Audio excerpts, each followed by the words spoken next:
I am here today with Romesh Gunesekera, who's made it all the way here to Lahore from London. He just arrived yesterday, actually, and he's here to launch his new book, Suncatcher. Romesh is a Sri Lankan-born and London-based writer. He's highly acclaimed. He's got a long backlog of books to his credit, including The Reef, which was shortlisted for the Booker in the 1990s, I believe. And more recently, Noontide Toll, and now just launched this week in Pakistan, the Suncatcher. Before we begin, I would really like to ask Romesh to read a few pages from the Suncatcher, and then we'll take the conversation on a little bit further to discuss the themes of the book, and then we'll open it up to the audience at the end. Is that okay? Welcome, Okay, Romesh. thank you very much, and thank you everyone for coming, and thank you LLF for bringing me here. I'm delighted to be here. Normally I stand up when I read, but I think if I do that, it'll upset everything, including the camera there, and the microphone.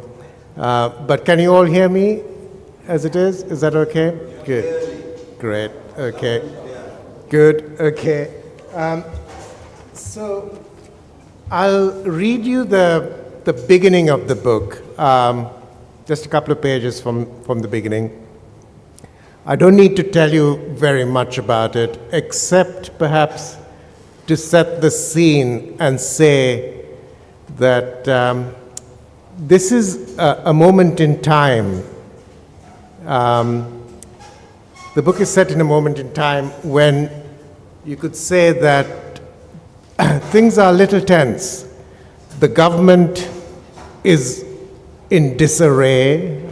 There's this in Sri Lanka, the government has a very slim majority, and every day it seems ministers or MPs are crossing the floor, changing parties. So there's a little bit of tension there. There's problems all over because the right-wing religious groups are suddenly very strong and flexing their muscles. There's been a very free press, but that's under threat by different forces who want a lot of censorship to come in. The schools are often closed because of disruption. And when I described this to a friend of mine, they were thinking that I was talking about Britain, actually, last year, or Sri Lanka, or many other places. But this was 1964 in Ceylon, as it was called then, when the Beatles were in the charts. The big news was that. And this story is just about two young boys, one a young teenager, the other approaching that, and how they meet and what happens to their friendship. So it's a story about friendship, really, and what seems to me the kind of fragility of early friendship. But it's set in a time when all of society seems quite fragile, really. So I'll just read you the first couple of pages, maybe 2 or 3 pages, and to give you a flavor of how it starts. The two boys are called Jay and Cairo. I can tell you about why he's called Cairo later. I first met Jay in a church car park off the high road, midway as the crow flies between the mosque and the temple, one June afternoon in 1964. Two boys on the brink of a bond that would alter the course of our lives, neither knowing which one would blink first or fall furthest, nor the cost of finding out. He rode in, hands on hips, freewheeling on the dusty tarmac, using only his weight to steer his bike as he leant from side to side. Blue stripy feathers and rawhide tied to the upside-down handlebars twirled in the hot, sticky air. The sun-baked streaks on his proud, boyish cheeks shone like war paint. Want a race? He lobbed the challenge, veering close. I wheeled round. Where? The Scarp, Torrington, he said. Jay stretched his long, slender neck, more like a swan than an eagle, strands of damp hair playing across his open face. If you dare, he said. Been down there, I said. From the beginning, I lied. Although it might have been the steepest slope in my part of town, I didn't see why it should be a problem if it didn't bother him. My only misgiving was the rivalry I felt rising in my chest. Jay spun his pedals backwards. A big Bowie knife leered from his belt. Scary, huh? He said. His lips opened wider, revealing a crescent of awkward adolescent teeth. Nah, I said. The word came out wrong, stretched, warbled instead of strong and defiant. Even if I had ventured into the cemetery and been scared, I wasn't going to admit it to him. Whatever he strapped to his belt. Jay was taller, probably older by a couple of years. Neither of us could tell exactly by how much for sure, but that didn't seem to discourage us from circling closer and finding a nervous delight in the novelty of each other. For days, I'd been worried by the idea that the more you savor something, the sooner it might disappear. But I said nothing more. He dismounted and pinned a tightly folded piece of flutter paper to the rear strut of the bike. He strummed the spokes and then got on it and set off, the wheel whirring as if it had wings attached. I needed a guide, a hero, illumination. Jay, I now know, needed an acolyte. Stop there.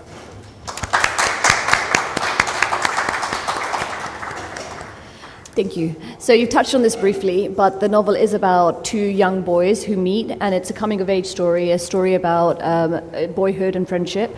It's set in a politically tumultuous time in the history of Sri Lanka, Ceylon, as you said it was then called, and it traces the friendship, and it looks at it through the lens of their class disparity, and the difference of their ages. So our narrator, Cairo, is a little bit younger than Jay, who seems charismatic, wealthy, confident, a hero, the hero that perhaps Cairo is missing in his life to date. Cairo himself is from a more, relatively speaking, mundane background, and the glamour of his friend's life and his experiences is enchanting and thrilling to him. And I think what's interesting is that this relationship, with all of its inequalities, potentially, is also reflected in the background that is happening in the political unrest of 1964. Would you mind beginning by telling us a little bit about that unrest? I know you've touched on it, but just the background of Sri Lanka.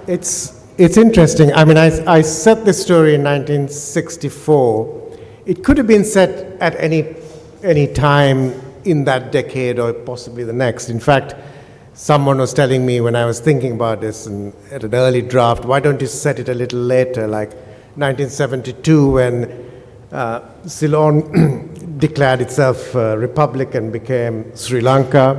That was a sort of turning point. But I wanted it to be in the 60s, partly because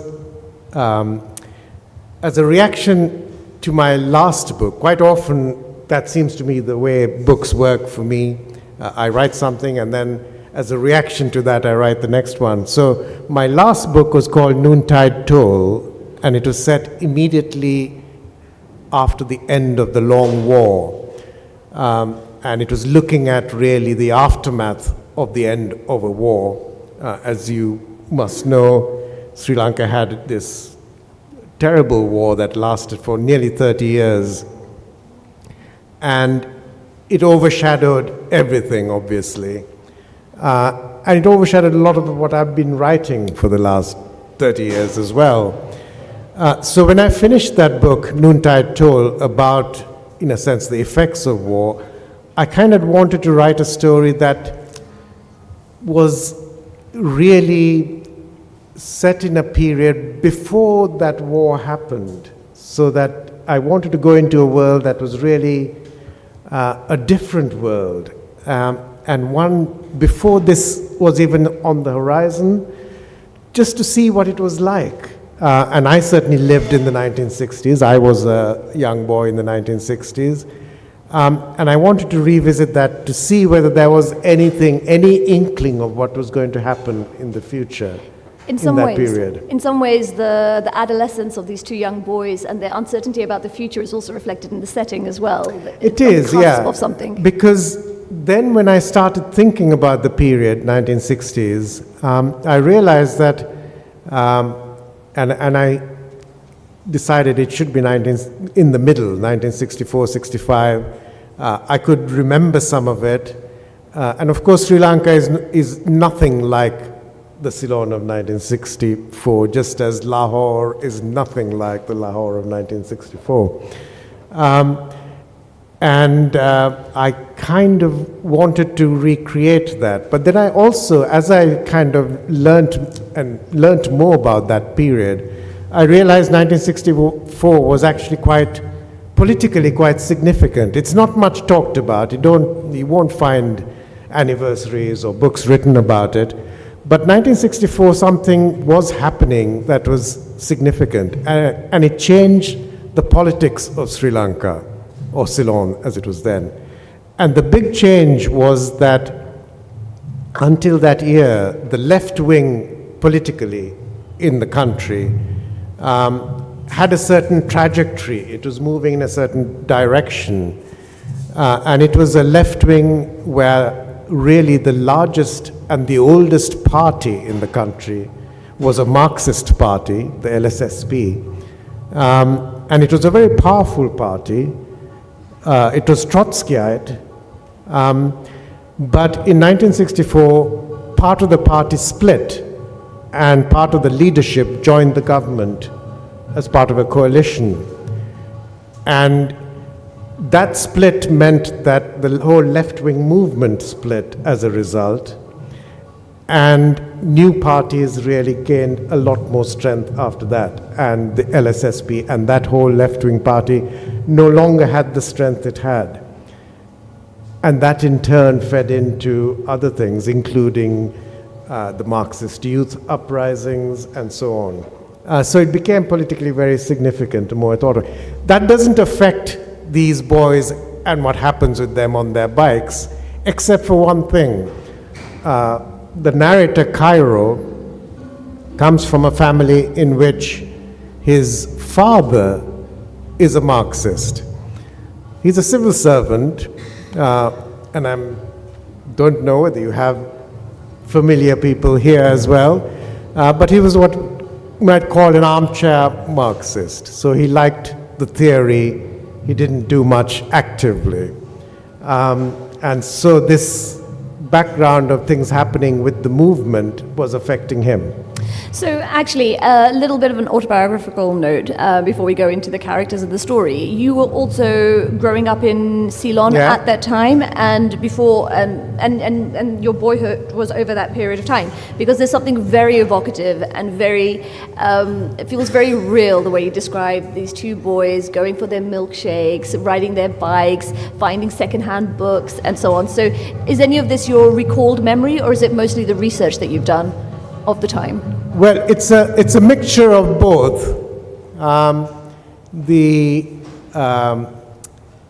It's an interesting thing. I mean, in one way, my memory is extremely good visually, but at the same time, it's extremely unreliable. And I've realized that all our memories are very unreliable. And there are things that I remember very vividly which are not true.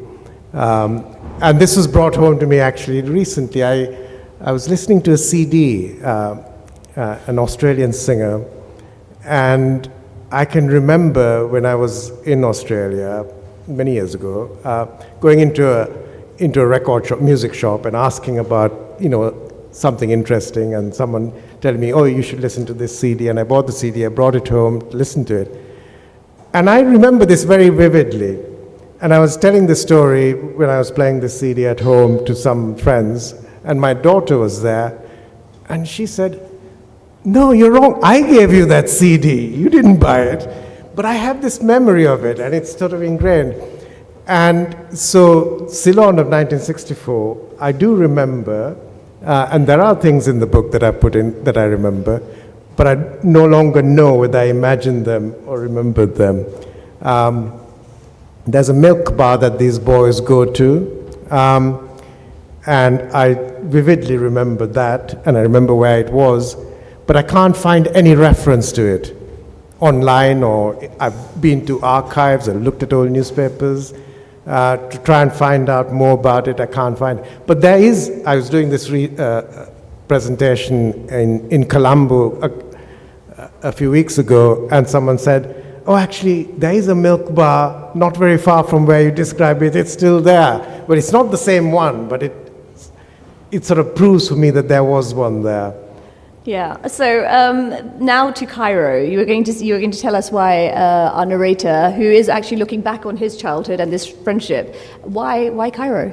Well, so Cairo comes from this family where, as I was saying, the father is a Marxist and has a sort of world view. His mother also has a world view because she works for Radio Ceylon.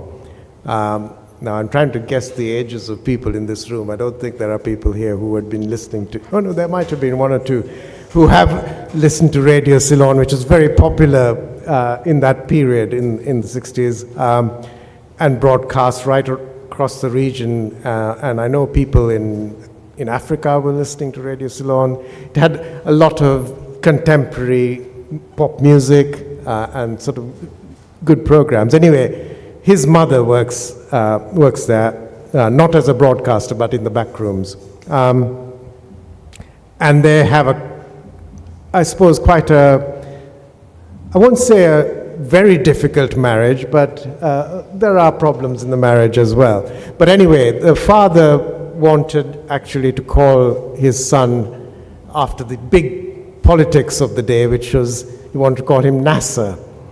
But his mother put her foot down and said, no, I can't have my son called Nasser. That's not on. So then the father decided he'll call him Cairo. And the compromise was Cairo, and they spelt it with a K instead of a C. And that's how he came to be named.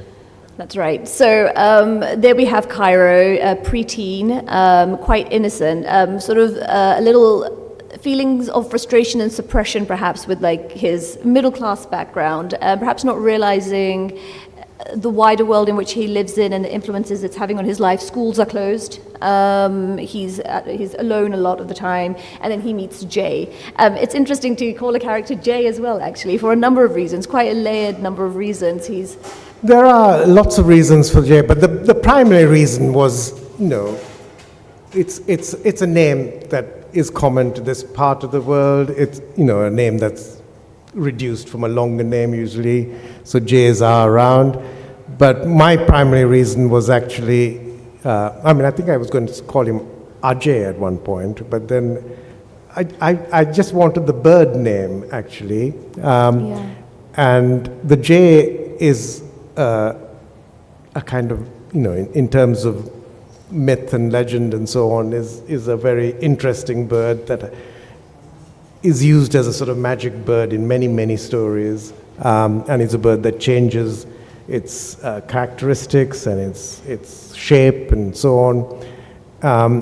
And Jay, the boy, is also very interested in sort of First Americans and Native American lore and folk mythology and things. So it kind of fitted in lots of different reasons. So Jay's glamorous. He lives in a big house. He is obsessed with catching birds and creating aviaries. Aviaries, which Cairo initially thinks are ovaries. Right. Little nugget of the disparity in their backgrounds there as well. And Jay opens up a whole new world for Cairo, and it's through Jay's life and through his eyes that I think Cairo begins to sense what's going on in the country. On a micro level, he begins to understand a little bit more, perhaps, I think, of what his father's position is in life. Mm-hmm. At first by being seduced by Jay's life, and then starting to become kind of a little bit more critical and challenging of it. And there are moments in this friendship that take dark turns. So it's a bright friendship that like the sparkles and it has these very dark undercurrents as well.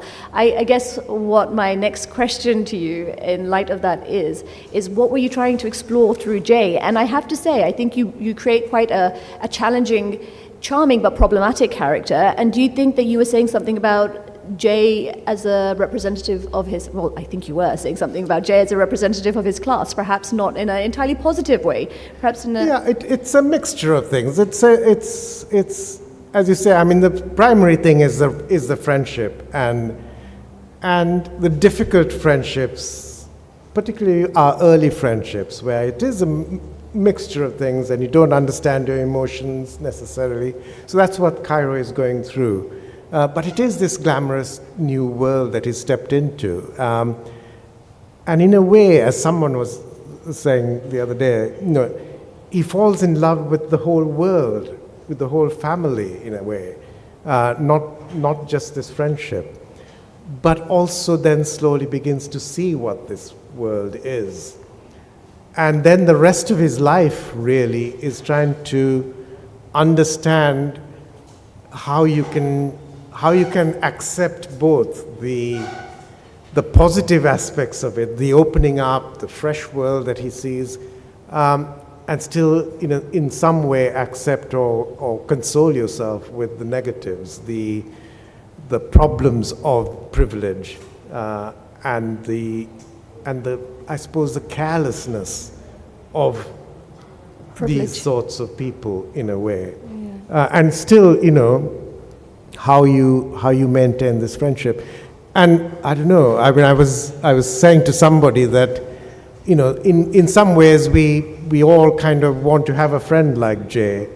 And then somebody's saying, no, I'd hate to have a friend like Jay. But in a way, everybody is a slight mixture of both Cairo and Jay. You might have a friend like this, or you may unwittingly be someone like that to somebody else. Absolutely, it's a formative friendship, and I think most of us can look back on friendships like that in our lives that have opened up doors to us, opened our eyes up to us, and actually seduce us a little bit, and then actually and enchant us, and then we have to step away from them in some ways to sort of to free ourselves, in fact, from the darker side of relationships like that. And in a sense, I suppose that is the saving grace, I suppose, of Jay, is that he does, in a way, step back. So that it's a bit like, I suppose, if you have a teacher, one of the things is the stepping away of that teacher, right? Allowing you to have the freedom to grow. So Jay is obsessed with, and I read an article, Jay's obsessed with control, and how that manifests itself, if we can argue, we can disagree on that actually, but how that manifests itself is he collects fish, and he builds aquariums, he builds bird houses, he catches, in fact, the name of the book itself is reference to a bird that he catches, a beautiful yellow bird, and then cages. He's obsessed with controlling, I guess, nature and the world around him, and in some ways his friendships as well in Cairo. The detail around the wildlife, the beauty of the setting, you capture it perfectly. Are you a bird enthusiast? How much research did you have to do? And why did you bring this element into the book? I'm a complete imposter. I'm a fake in every way. No, I mean, I do like, I mean, I realize how lucky I have been in my life, growing up at the time I did. So I did have an appreciation of that natural world. I did spend, though I grew up in a city, I'm a city boy in that sense. Colombo wasn't really much of a city those days. It was a big town, not a city. And I did spend a lot of my childhood outside the city. I did spend time out. And so that rural world is part of my world in a way, in a privileged way, I suppose, for me, because I didn't have to live through it.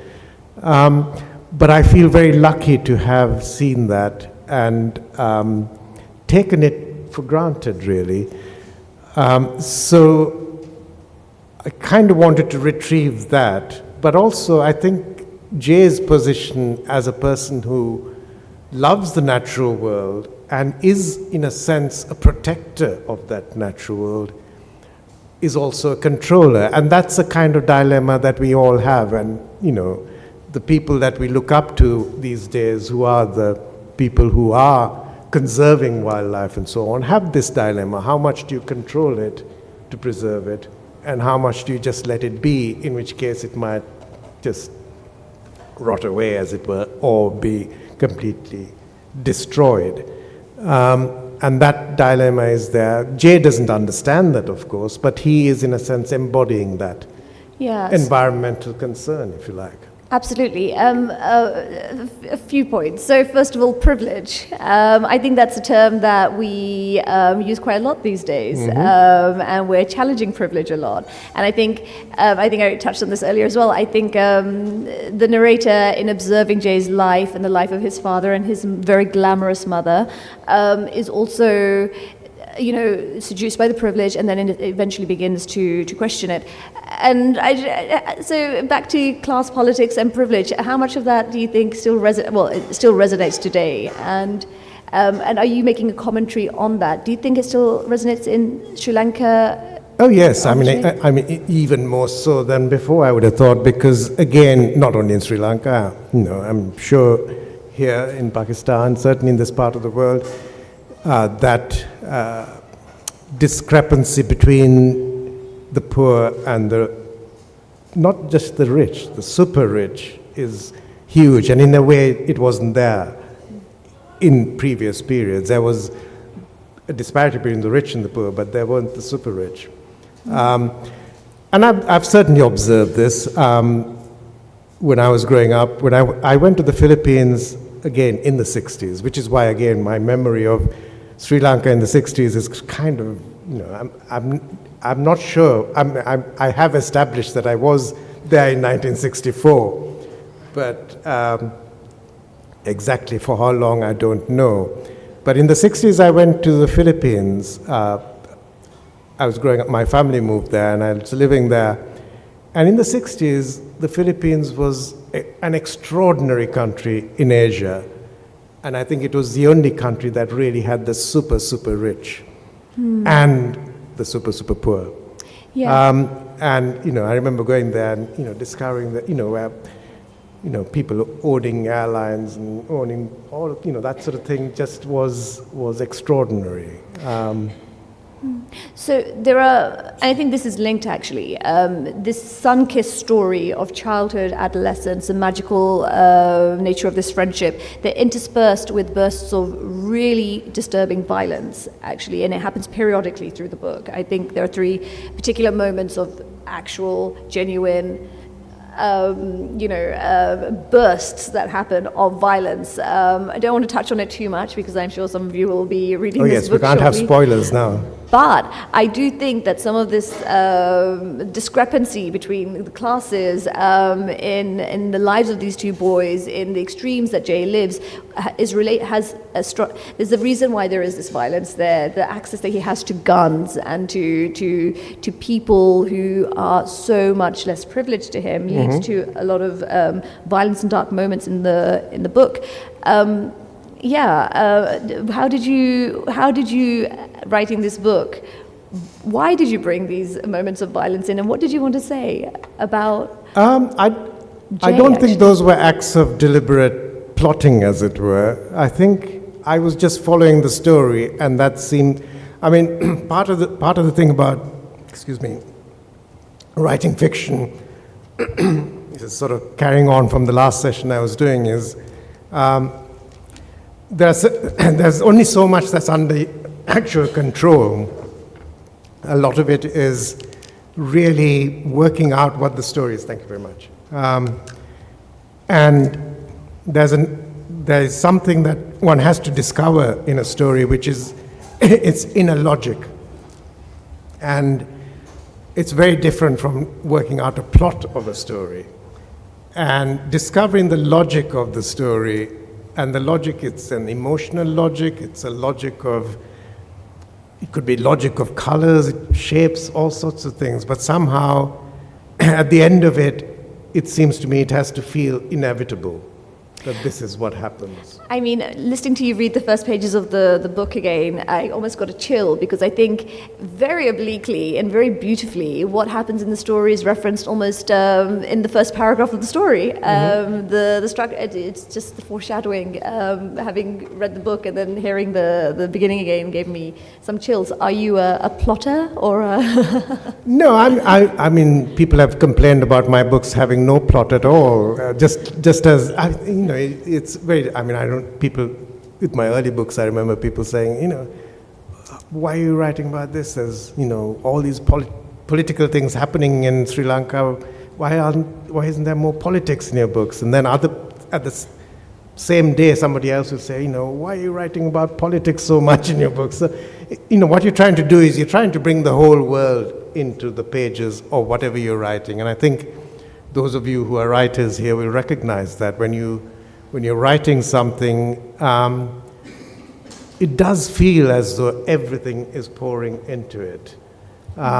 So with this book, certain things I knew that had to happen, and certain things you could say I plotted. So there may be one or two of the things that you've hinted at I realized that had to be there. But, even the end of it doesn't have to be that way, because the story is about the friendship, and that fragility can be disrupted in lots of different ways. So it's a very male book, actually. With the exception of 3 characters, it's populated with men and is populated with father figures. So you touch on Cairo's armchair Marxist father. But let's talk a little bit about Jay and the men in his life and the influence that they also have on Cairo. There are some actually quite delicious touches in the book. So I'll go back to that in a second. But maybe you can touch on Jay, the father figures in Jay's life. Yeah, Jay's own father is pretty absent, really. His mother is the more important figure. So it is in some respects a male book, and it does take on some of the aspects of, I suppose, conventional maleness. So there's the issue of the guns and the cars and things like that. But it's also, to me, pre-sexual. And actually the idea of male, female, it's very fluid. And that's, to me, in a sense, it's where Cairo actually doesn't really see gender at all until a girl comes on the scene. But the other male figures, the older male figures, is an uncle of Jay's, who becomes a father figure, really, and Cairo's own father. So those are the key characters. So I have a question as a reader now, actually, and that is, Jay's uncle is very interested in business opportunities, and he sees that land is going to be taken back, and he feels very threatened, and he has this idea that he's going to bring poultry farming, roast chicken, sort of big hens to Sri Lanka, and he's very interested in sort of getting his father to invest in it and so on. What is the context there? And I was just very curious to know, was this a good idea, or was it just a terrible idea, and it was just a... Well, it was ideas that were around. I certainly remember adults at the time with all sorts of harebrained schemes, from different crops coming in to poultry farming and so on. And, when I did the research, as it were, the Sunday papers of the period were full of these ideas of, bringing in Australian-style poultry farming or American-style poultry farming, ways of making money. But the big issue, of course, the big political issue was land reform, which was happening across the region, but in Sri Lanka, because of the power of the left and the Trotskyites coming into power, land reform became a real issue, and so big plantations were being reduced, and there was talk about reducing them to 250 acres or 50 acres and so on. So the very rich landowners were beginning to think of ways of diversifying. Dealing with this, and at the same time there was a issue of gambling, because again, very nationalistic governments were coming in. So it was a mixture of nationalistic governments and left-wing. And it was an odd mixture, but it meant that, they wanted to outlaw all sorts of gambling. So horse racing was very popular in Ceylon, but it was being phased out. But the gambling still went on illicitly. And I played around a little bit with the facts, I suppose, because in a sense the whole casino idea came to Sri Lanka much later. Now, of course, it is a big idea again to make the whole place a casino. But Gosh, really? well, there's a lot of casino Let's see. ideas around. So, yes, a lot of male characters. They play a large role in the novel, but then you, I think, have, I would say, a trinity of women as well. So you alluded to the fact that there was a female prime minister at the time. So although we don't really, she's not really a part of the novel, there's a woman in charge. Cairo has a very strong mother figure.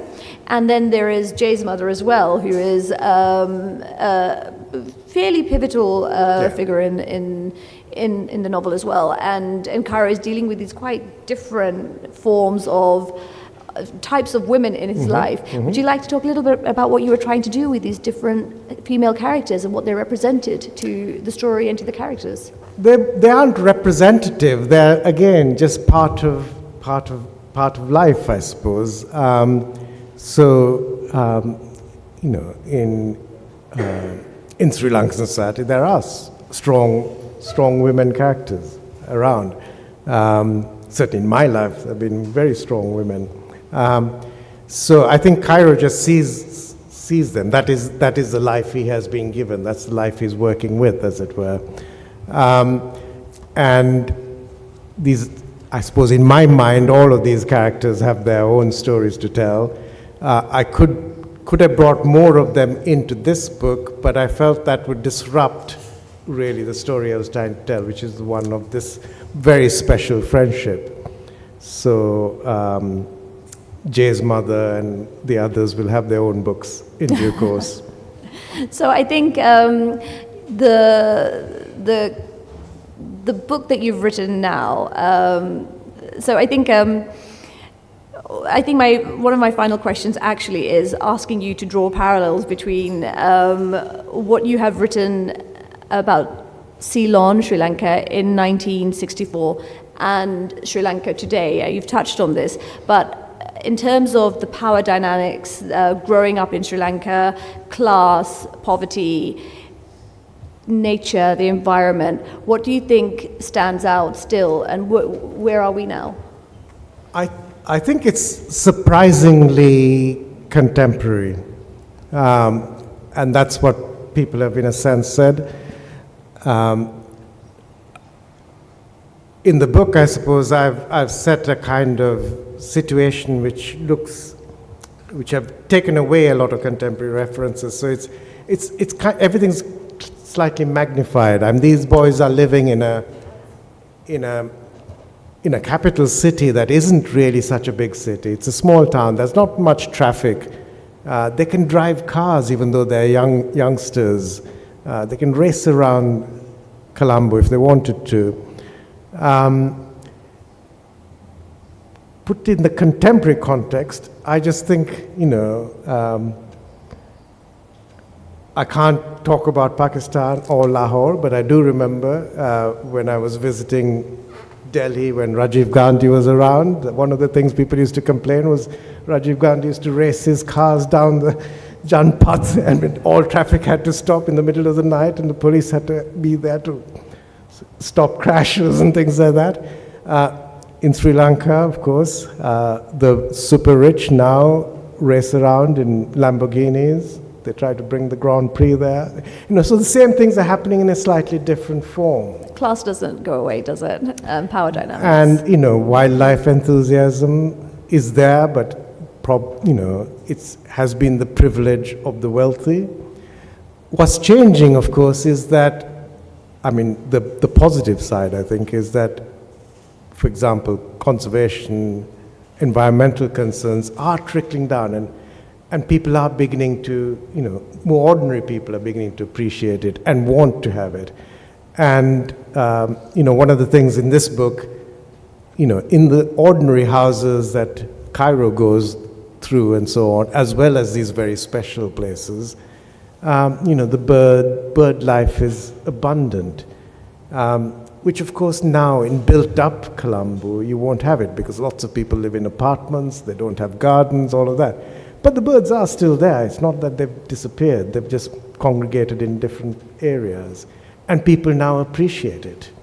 And so ordinary people are concerned about it in a way that perhaps they may not have been in the past. So, another a question, a more broad question. I believe most of your works are set in Sri Lanka, and they tend to be historical. Is there anything that you've written that I would say no, but I just want to double check before I ask the question, that's set in contemporary Sri Lanka? And do you plan to, if not? Well, a lot of them are set in contemporary Sri Lanka, but time moves on, and so now it seems historical. So Noontide Toll, it couldn't have been more contemporary because it was published in 2013, and the setting was 2010, 11, 12. Okay. But now it feels historical because only 5 years have passed, but, a lot of those issues have changed. And, one of my concerns with that book, for example, was how our perspective changes. And everything changes as a result. So the language changes. The language we use to describe the world changes. So in Noontide Toll, I was very conscious of that, and I wanted, in a sense, to capture things as they were changing so that it would somehow make sense then when people were concerned, much more concerned about what had immediately happened, how the war had ended, issues about war crimes, issues about economic development, what happens next. And it came down to the level of language, which is why I even called it Noontide Toll, because, that's a story told by a van driver who's driving around. And the word toll at that moment was about the toll of war, casualties. And the other use of the word toll was to do with the tsunami and the death toll from that. But this man's a van driver, and within the 2 years of this book, I suppose, within that period, was when actually a driver's experience of the road changed in Sri Lanka. Because it was within those 2 years that big motorways were put down and toll plazas were put in where you had to pay a toll to go on the road. So now if you use the word toll in Sri Lanka, it doesn't mean death toll. It means the 300 rupees you have to pay to go on the road.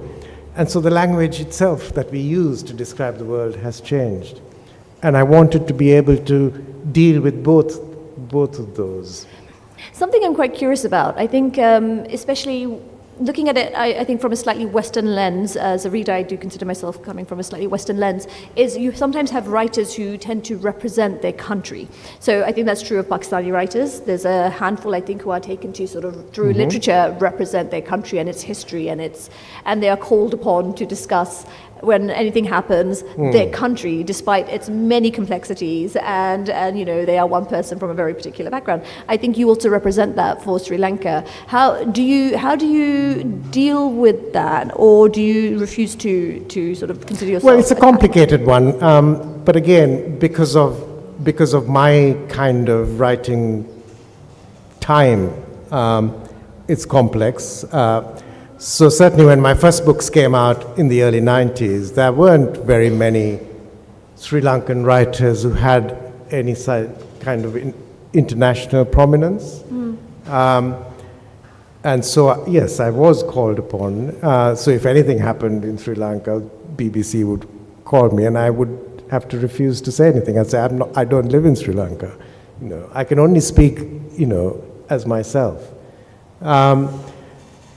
And now, of course, there are, the Sri Lankan writing world is very big. There's lots of writers in Sri Lanka and outside Sri Lanka. And this whole issue of representation, writers don't represent countries, I'm afraid. Writers actually are there to challenge the whole idea of what country is, what that identity is, actually challenge those borders that everybody else seems to be very keen on, and to dismantle those borders. It's fascinating because I think that's there's a danger, isn't there? I think your books almost are a cataloging of Sri Lanka through It is, a number yeah. of And decades. Again, I would say I'm quite lucky. I kind of get to have it both ways in some respects. But I also think the whole business about the writer and the writing is very, very confused. And, there are different kinds of writers. There are some writers who are writing to create a writer. And actually, the writer is more important than the books. I'm not one of those. I would much prefer the writer to disappear and for the books to be the things. So, in a sense, me in the books are actually, the books represent themselves, and I'm just behind them, really. And I would much prefer people know my books than me. Interesting. I don't know how much you succeed at that, because I feel like you are very much a very charismatic figure that accompanies your books. And it is a challenge, isn't it? Everything's a bit of a challenge. The oddest challenge these days for writers. Again, I think we're very, very lucky. I think as writers to be living now, 200 years ago, you wouldn't have this situation of a group of people listening to a writer. You'd write your book, and it's a one-way conversation. You write your book, and you don't know. 200 years later, someone might read it. But now there is this. Increasingly, yes. This communication, which I think is a good thing. It's a great thing, and more people are more interested in books. But the challenge is that you write, this thing. The whole point of this is that this should last a little time. I know these days the paper isn't as good as it could be, but this is actually pretty good. But the idea is that these should last on a bookshelf for a few years, a few decades even. And the stuff that we do when we have a conversation is ephemeral. It's for the moment. But in the modern world, it's almost the opposite. Because these books stay in the bookshelf of a bookshop for a very limited period of time. If no one buys them, they get destroyed eventually, and they disappear. But our conversation here, and the words we say, and the stuff we do on our phones, all of that is recorded and kept online forever. So the things that you think least about, and you just say off the cuff, will be there in cyberspace, if you like. Long-lasting, doesn't deteriorate at all, whereas the things that you've thought about and written carefully may not. It's fascinating. I do have an obligation to ask the audience if they have any questions. They do. Okay, so I won't. So the lady in the front. There's a mic so that everyone can hear you. I couldn't agree with you more. Books definitely should represent themselves. But sadly, today I feel it's more about a big publishing house or a certain publisher's name representing a certain work, and a lot gets lost because of that, So I'm curious to know your thoughts on self-publishing, because I feel many writers in Pakistan are opting for that because publishing is in a bit of a crisis these days. So do you think that's a risk worth taking for a debut novel? Okay. It's a good question. I'm not sure that my publisher is still in the room. I don't think she is, so I can speak freely, except it's recorded. No. When I was starting out writing, self-publishing was really not something one wanted to do at all. But I think that has changed. And I think it's certainly, it's certainly something that you can do and is worth thinking about. A lot depends on the kind of writer you want to be and the kind of life you're trying to give to your writing. So the problem with the self-publishing is, let's take the positives of the self-publishing, is you probably can make more money out of it. You can sell more books, you're in control of everything, all sorts of things. You can force your friends to buy your books, all sorts of things like that. But it is quite hard work. And if you're not there to do it, then it'll wither away. So there's no longevity in it at all. But again, it depends on whether you want sort of instant, whether you want early, quick readerships or whether you want a longer term readership. So if you want the longer term, then then having a publisher is good. Though publishers go out of business as well, so that's an issue. But there is that element, and the other one is, of course, the kind of book you're writing, whether you can bring sufficient objectivity to it to make it the kind of book that you want. And that's where I think when you're in the publishing process, you have editors, you have other people saying things which may be interfering, you may dislike it, but hey, it depends on what you want. Do you want your own special thing, or do you want something that's more accessible? So unfortunately, the choice is yours, but you have a choice.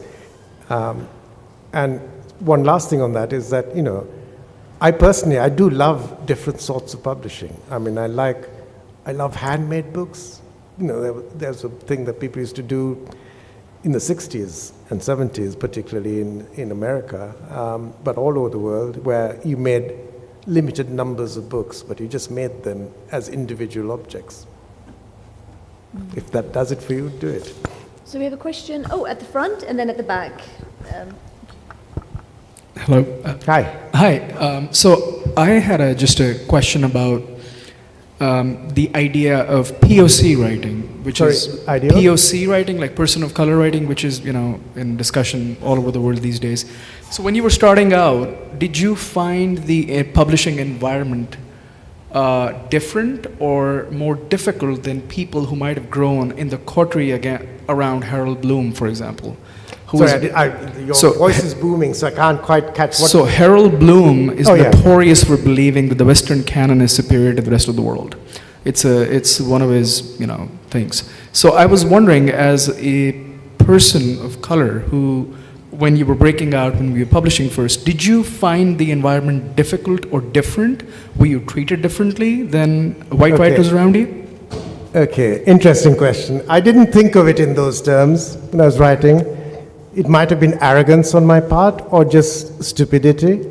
But I just assumed that the writing would work. If it's good, it'll work. But I also grew up or taught myself the idea that success is quite difficult. Getting published is not easy, and if it did get published, what happens next is not very easy. So my expectations were very different. I certainly didn't think you could make a living out of it.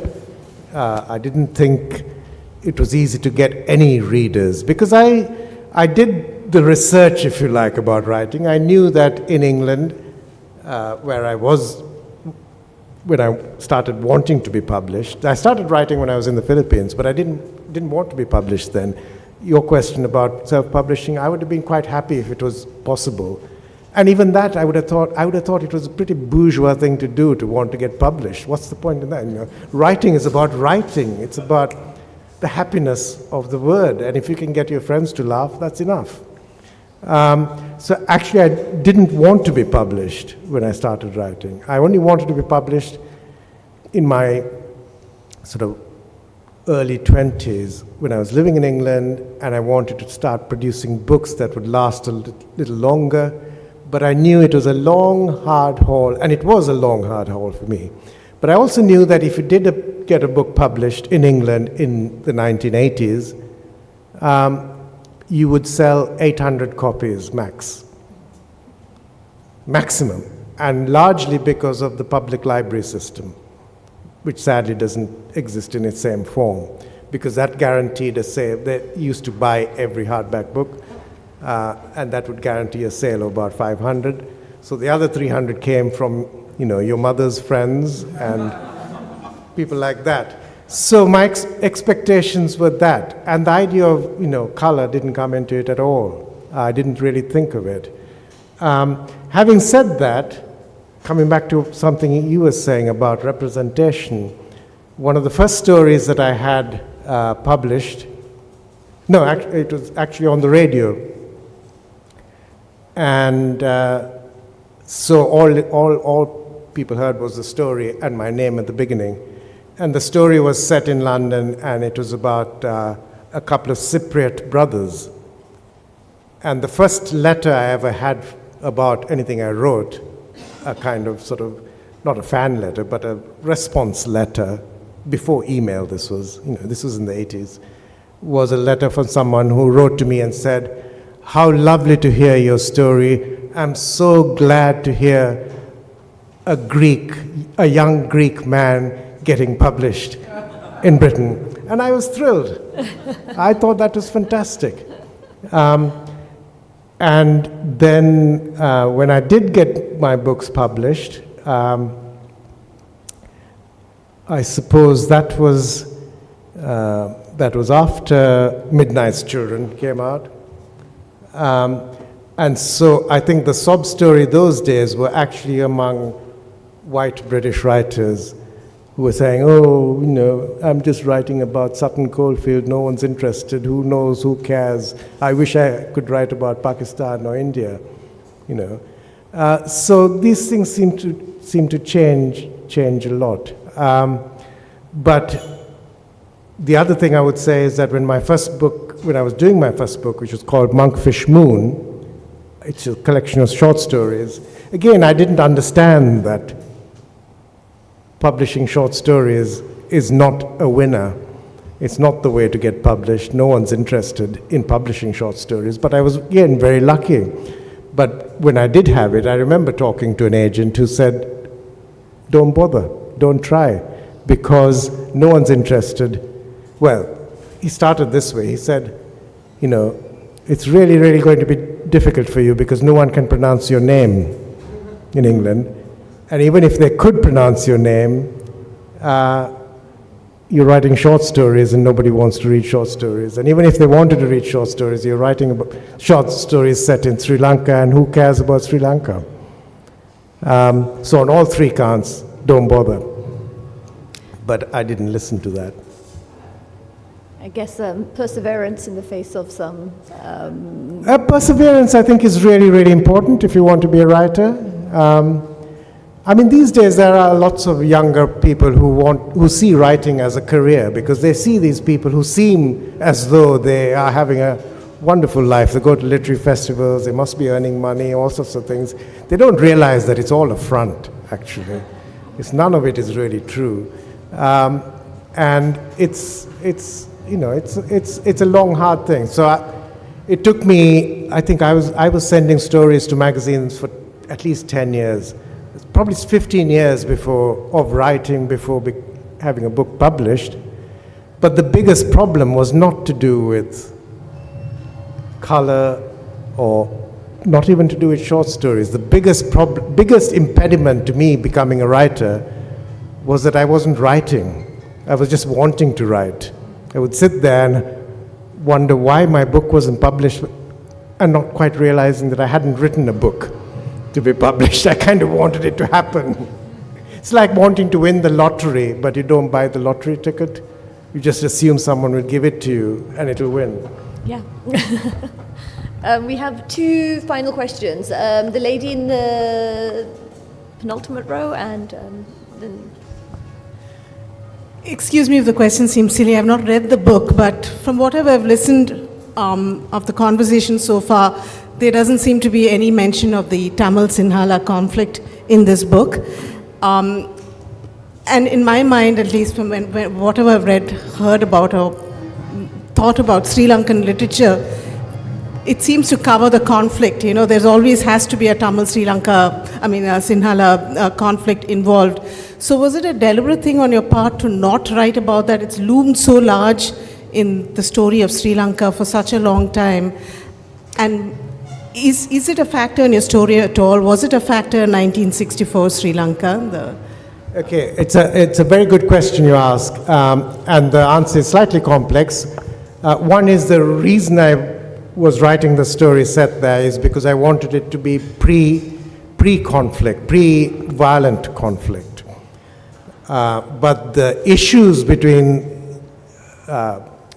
equality between Sinhalese, Tamil, and that whole political issue has been there since the turn of the last century.